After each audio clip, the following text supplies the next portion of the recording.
Minocratie et demande déraisonnable.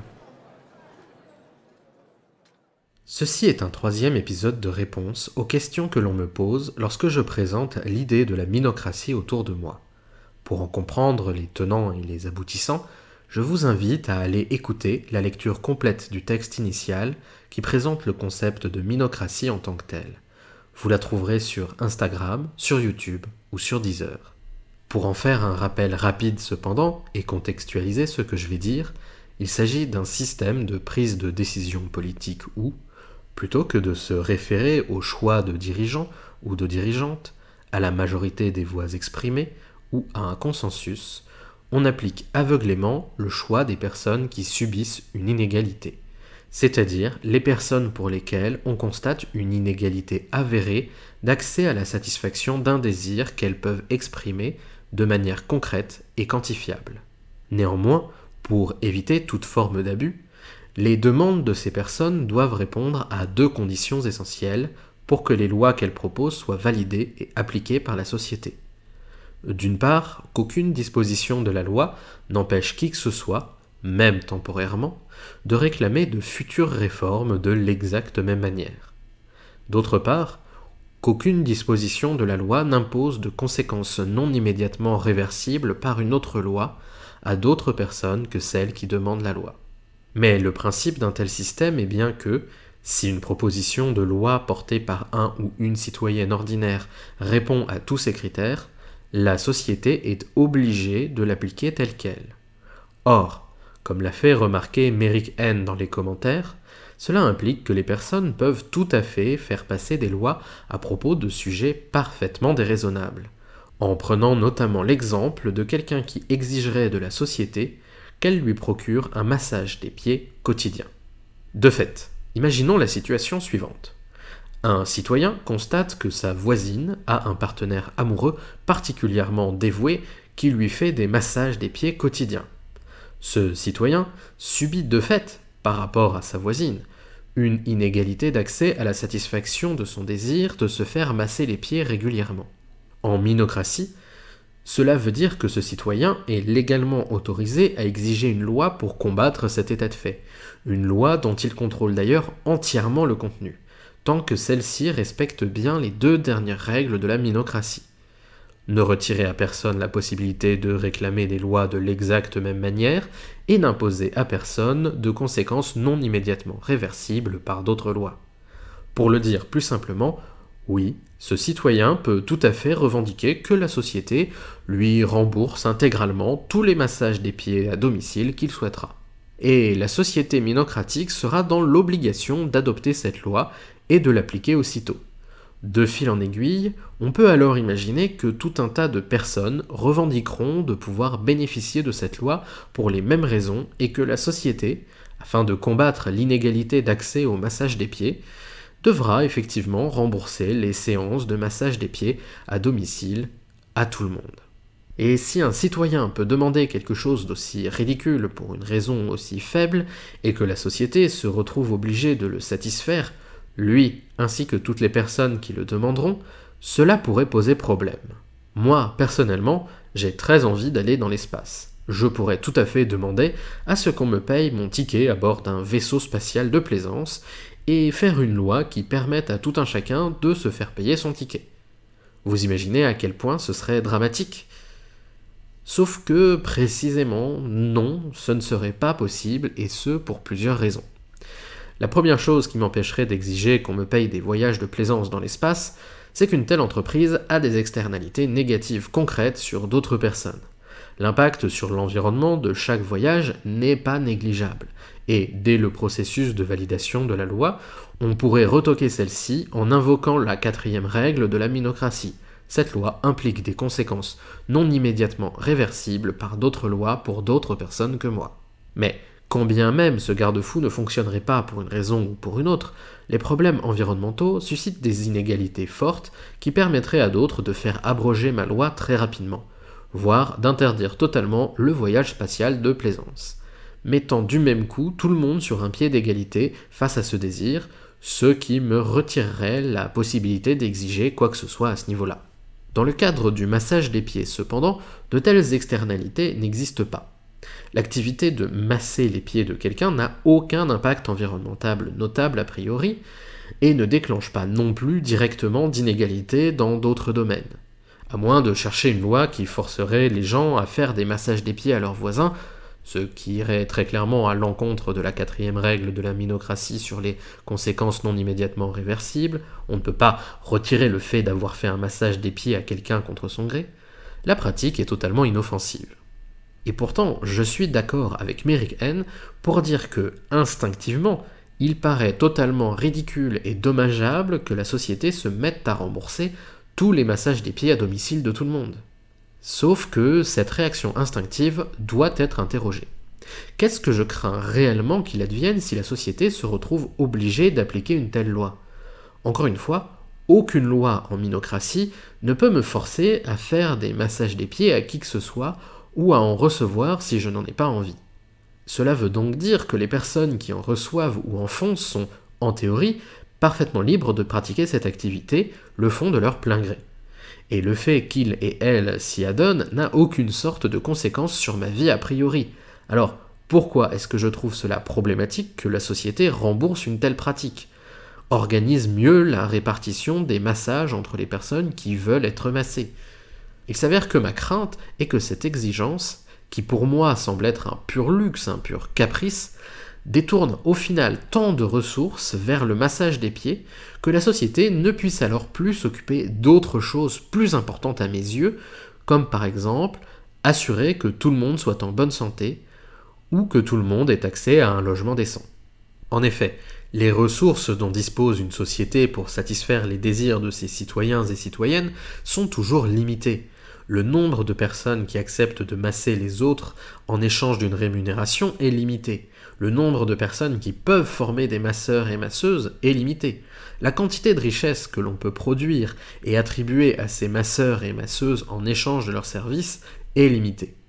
Et le fait qu'il existe de très nombreuses autres inégalités au sein de la société, dont il faut aussi s'occuper, limite encore plus les ressources disponibles pour s'occuper d'un tel problème sans négliger les autres.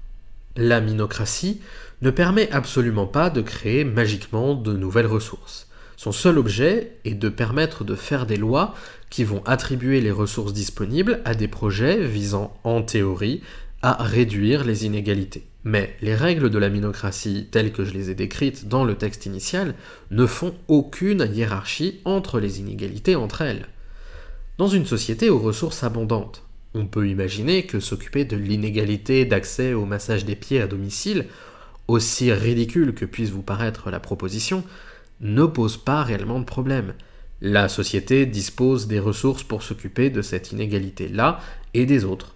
Mais, et il semble que ce soit le cas le plus probable, et donc le cœur du problème, que se passe-t-il si la société ne dispose pas de ressources suffisantes pour s'occuper à la fois de l'inégalité d'accès au massage des pieds à domicile et d'une autre inégalité aux conséquences bien plus graves comme celle de l'accès à un logement décent ? Le bon sens voudrait, puisque l'inégalité d'accès au logement a priori des conséquences bien plus graves sur les individus, que la société se préoccupe d'abord de celle-ci avant de s'occuper de la question des massages des pieds à domicile. Or, la minocratie, avec les règles que j'ai décrites, ne permet en rien de créer une telle priorité. Toutes les inégalités sont, de fait, traitées comme également importantes au regard de ce système. Et donc, dans cette situation, si des gens continuent de réclamer qu'on rembourse leur massage des pieds à domicile, peu importe qu'il existe une crise du logement par ailleurs, la société est obligée d'y allouer des ressources qui seraient pourtant plus utiles ailleurs. Sauf qu'évidemment, si c'est le cas, si l'allocation des ressources pour régler l'inégalité des massages des pieds à domicile implique qu'on ne puisse pas s'occuper d'autres inégalités, quelles qu'elles soient, c'est bien que cette loi crée ou renforce des inégalités par ailleurs. Or, dans une telle situation, les personnes qui subissent les dites inégalités obtiennent mécaniquement le droit de réclamer des réformes qui viennent changer cet état de fait. C'est le principe même de la minocratie d'ailleurs, d'accepter l'idée qu'on n'atteindra l'égalité parfaite que par tâtonnement, par réformes successives. Et donc, Grâce au fonctionnement de base de la minocratie, cette succession de réformes et de contre-réformes permettra de trouver un équilibre parfait d'allocation des ressources qui permettra à la fois de combattre au mieux l'inégalité d'accès au massage des pieds et l'inégalité d'accès à un logement décent. On peut imaginer plusieurs issues possibles à cette succession. En premier lieu, les personnes qui réclament des massages gratuits peuvent ne pas tenir assez à cette requête pour revenir sans cesse demander des lois à ce sujet si, chaque fois qu'elles le font, d'autres lois abrogent leurs réformes dans la foulée. Ensuite, si ces personnes insistent malgré tout, on peut imaginer que les réformes pour régler les autres inégalités entraînent en fait une sorte de pénurie de l'offre des massages des pieds à domicile et qu'il ne soit donc plus possible que d'en recevoir un par mois au maximum, avec une répartition équilibrée entre les individus qui en réclament, ce qui pourrait satisfaire tout le monde. Enfin, si, toujours en se comparant à cette fameuse voisine qui bénéficie d'un partenaire dévoué, ces personnes continuaient malgré tout d'exiger plus de massages des pieds. Les personnes qui subissent des inégalités à cause de cela pourraient faire une loi qui place ces adeptes du massage des pieds à domicile dans la position de devoir faire un choix personnel entre ces massages et subir d'autres inégalités. Par exemple, en créant une bourse qui soit le seul moyen de payer des massages et des logements décents et qui ne puisse être utilisé que pour ça. Dans ces conditions, la question de devoir prioriser l'une ou l'autre des inégalités s'imposerait d'elle-même aux personnes et chacun pourrait faire son choix en fonction de ses propres envies. Et si certaines personnes choisissaient de recevoir des massages plutôt que d'avoir un logement décent, alors ce serait leur choix et il faudrait le respecter. Car oui, au final, c'est bien à dessein qu'en imaginant les règles de la minocratie, je n'ai pas imaginé de règles qui fassent une hiérarchie entre les inégalités. D'une part, comme je viens de l'expliquer, il est possible de faire des lois pour forcer les gens à faire cette hiérarchie dans les faits en cas de pénurie de ressources. D'autre part, je sais aussi que cette hiérarchie dépend en réalité des individus, et que la hiérarchie que je fais entre mes propres désirs m'est totalement personnelle, et qu'il n'y a aucune raison pour que d'autres que moi aient exactement la même. Actuellement, l'un de mes plus gros problèmes est justement que des personnes décident pour moi, et sans me consulter, de quelles interventions médicales relèvent du soin dans le cadre de ma transition, et de quelles autres interventions médicales relèvent du confort. Résultat, je dois faire un trou de plusieurs milliers d'euros dans mes finances pour accéder à une opération nécessaire au maintien de mon état de santé psychologique, alors que je ne revendique même pas d'autres interventions pourtant totalement remboursées. Et je peux tout à fait imaginer que certaines personnes aient besoin de massages des pieds quotidiens pour leur santé, ou ne conçoivent pas le bonheur autrement qu'en recevant de tels services. Ce n'est pas mon cas, mais je ne suis pas légitime à juger de la façon dont les autres vivent leur vie. C'est la raison pour laquelle je crois qu'il est essentiel qu'aucune règle de la minocratie ne permette de faire une hiérarchie entre les désirs des individus, à moins de mettre directement les individus eux-mêmes en situation de faire ce choix pour eux-mêmes et pour personne d'autre. Précisément parce que l'idée est d'organiser le vivre ensemble entre personnes qui ne se ressemblent pas et qui n'ont pas les mêmes besoins, les mêmes aspirations, les mêmes valeurs. Alors oui, pour conclure, je réponds à cette remarque sur les demandes déraisonnables qu'il n'existe pas en soi de demande déraisonnable. Soit la demande est illégale parce qu'elle contrevient aux règles de la minocratie, soit la demande peut être gérée avec les ressources actuelles sans créer de nouvelles inégalités, soit la demande nécessite que chaque individu fasse un choix pour soi-même de quelle inégalité se défaire en priorité. Voilà, cet épisode de réponse un peu technique s'achève ici. Mais en l'écrivant, je me suis rendu compte qu'il existait aussi une façon de régler la question de l'inégalité d'accès au massage des pieds qui me pose de gros problèmes par ailleurs. Faire une loi qui interdise aux gens de faire des massages des pieds gratuitement à leurs proches si l'envie leur en prend. Et je vais devoir faire un autre épisode sur ce sujet-là pour répondre à cette problématique. Est-ce que la minocratie est un système qui peut imposer des lois aussi liberticides, allant jusqu'à régenter l'intimité des gens au nom de l'égalité parfaite entre les individus? N'hésitez pas à me dire ce que vous en pensez en commentaire.